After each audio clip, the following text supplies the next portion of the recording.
Hi, Hanny. It's Leah. Week of 415 recap, outdoor and sunny edition. um, so I took notes. I hope I'm not bouncing this thing too much. All right, so taking a look at last week. Let me get out questions that I have for you first. Get those out of the way. So I think I think you already have laid out my programming for next week. So I wanted to ask you about attempt selection and warm ups, how you plan to handle that, what you think I should be doing. Do you give me a range or do you give me specific amounts? I'm just curious um, how you handle that. I know it's coming, but I'm anxious, of course, as usual. So I just wanted to ask you, and then also, do you give me all the warm ups? Do you just give me the last warm up, and then I just do my usual warm up that I do in the gym? And that's usually what I do at a meet is I just do the same warm up that I do at the gym. But I just wanted to ask you if you do it differently. So let me know.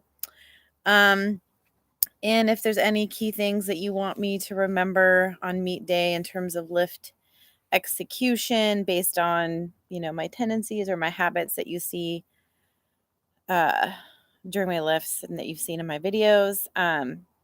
You mentioned cardio, adding cardio to help with recovery. Totally understand that.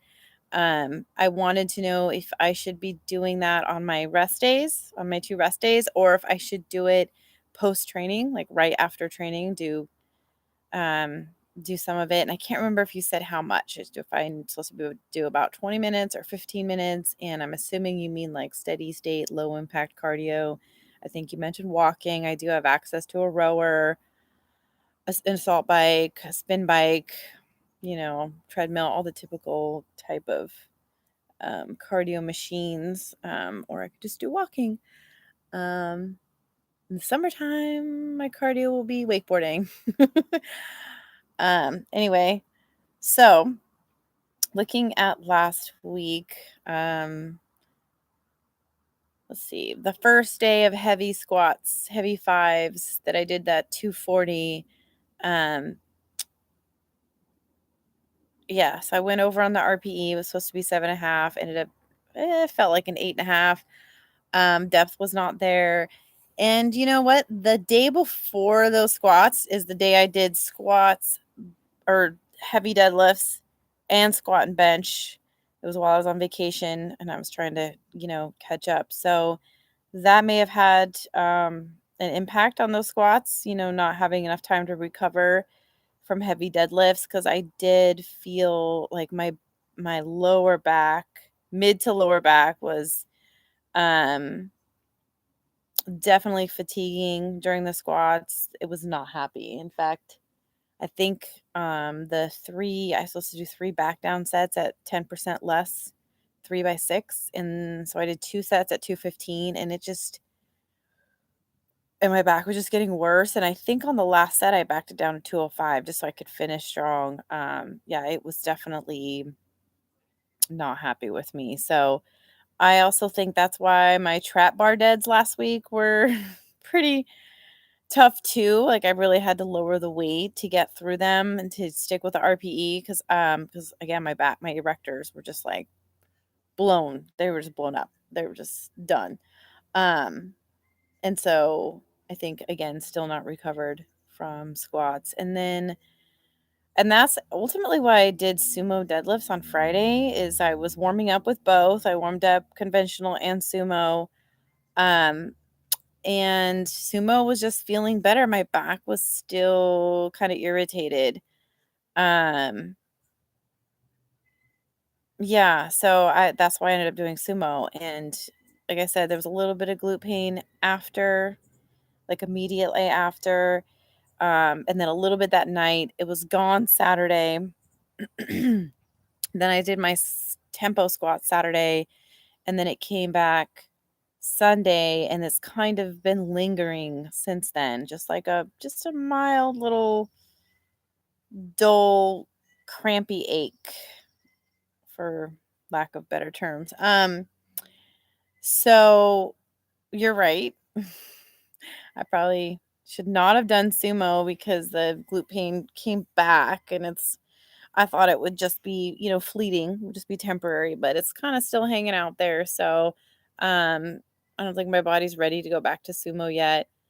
Um, I'll see how conventional deadlifts feel this Friday. I could tell you that the squats, I felt much better on squats this week. I felt much better on the trap bar deads this week. My back wasn't having nearly as many issues. It wasn't fatiguing. It wasn't cramping up. It wasn't, you know, it wasn't hurting at all. So that's good. Um, so going back to the conventional deadlifts, I notice when I get to heavier weight, I have trouble keeping my lats engaged, upper back engaged, and then my spine rounds a little bit, my back rounds a little bit. And I know a little bit's okay, but that kind of worries me for, doing a max one. Is my back going to round too much? And that's probably why my erectors are so dang sore and on fire last week. They're not this week, but last week, because I think I was rounding too much and maybe using too much of my back and not enough of my legs. I don't know if you have any advice for me on that and how to try to get better at keeping my back more flat on the deadlift. Maybe I'm not loading the weight enough in my hamstrings or something. Anyway, these are all this is just like my random train of thought right now, going through deadlifts and why I did certain things last week. Bench felt awesome. No issues with bench. Everything felt great. Yes. Hit that 137 pretty dang easy, pretty smooth, felt pretty good. So I'm looking forward to doing 140 this weekend. Woohoo. Nutrition wise, feeling good. Yes, I'm happily fed. No nutrition deficiency or calorie deficit. So that's all good. Sleep could be better. I'm gonna try to get some good sleep next week. And recovery wise, I'm feeling pretty good. Like, as long as I stay on my routine of Monday, Tuesday, Thursday, Friday, Saturday, so get Wednesday off and Sunday off, then, my body feels good. I don't have any issues. So it's when I do heavy stuff back to back that I start to feel fatigued quicker and feel like I have not recovered. So I'm trying to avoid that. And typically my schedule allows me to stick with the plan. That traveling kind of messed me up a little bit. So, as always, thank you for gently keeping me on course, keeping my eyes on the prize, giving me good advice on everything. But yeah, so I think, squats feel great, bench feels great. I guess I'm just a little concerned about deadlift. I would like to do sumo at the meet, but I don't want to have weeks of glute pain after that. I don't want to have any long-term effects caused by, doing that. So I guess I just want to know what you think I should do. I guess I'm fine either way. I feel like I can lift more sumo, but at what cost, right? Like, I don't want to cause any permanent injury, or not permanent injury, permanent damage, or cause a worse injury. Because right now it's pretty manageable. It's just, like I said, it's just a little bit of a discomfort. And maybe it's always going to be there. Maybe I'll never be able to fix it. I don't know.